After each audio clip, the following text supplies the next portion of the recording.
தொழுகையில் வீட்டு ஞாபகம் வந்தது, கடை ஞாபகம் வந்தது.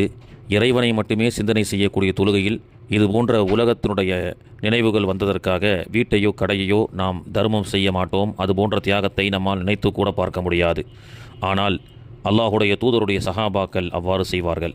அபூ தல்ஹா ரலியல்லாஹு அன்ஹு அவர்கள் தன்னுடைய தோட்டமான பைரஹா என்ற தோட்டத்தில் தொழுது கொண்டிருக்கும் பொழுது தோட்டத்தினுடைய வனப்பும் சிந்தனையும் மாறிய காரணத்தினால் அல்லாஹுடைய தூதரிடத்திலே வந்து, யா ரசூலல்லாஹ், இந்த தோட்டம் என்னிடத்தில் இருந்தால்தானே எனக்கு தொழுகையில் இடையூறாக சிந்தனையை மாற்றும். எனவே என்னுடைய தோட்டத்தை நான் தர்மம் செய்கிறேன் என்று தன்னுடைய பிடித்தமான பைரஹா என்ற தோட்டத்தை வக்ஃபு செய்த வரலாற்றை நாம் கேள்விப்பட்டிருப்போம்.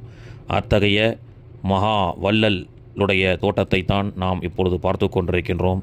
மஸ்ஜிது நபவியிலுக்கு இந்த பகுதியில்தான் அபூ தல்ஹா ரலியல்லாஹுடைய பைரஹா என்ற தோட்டம் அமைந்திருந்தது.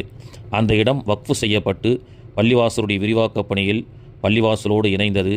அந்த சிறப்பான பரக்கத்து மிகுந்த அந்த இடத்தில் தொழுது பரக்கத்தை கொண்டு எமக்கும் அந்த லட்சக்கணக்கான ஈமானுடைய துளியிலிருந்து சில துளிகள் அல்லாஹ் நமக்கு நசீபாக்குவான் என்ற நம்பிக்கையில் அடியேனும் அந்த இடத்தில் தொழக்கூடிய பாக்கியத்தை அல்லாஹ் கொடுத்தான்.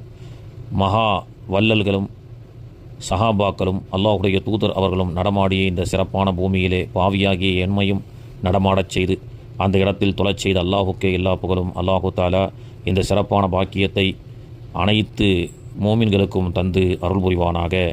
ஆமீன் யா ரப்பல் ஆலமீன். அஸ்ஸலாத்து வஸ்ஸலாமு அலைக்க யா ரசூலல்லாஹ்.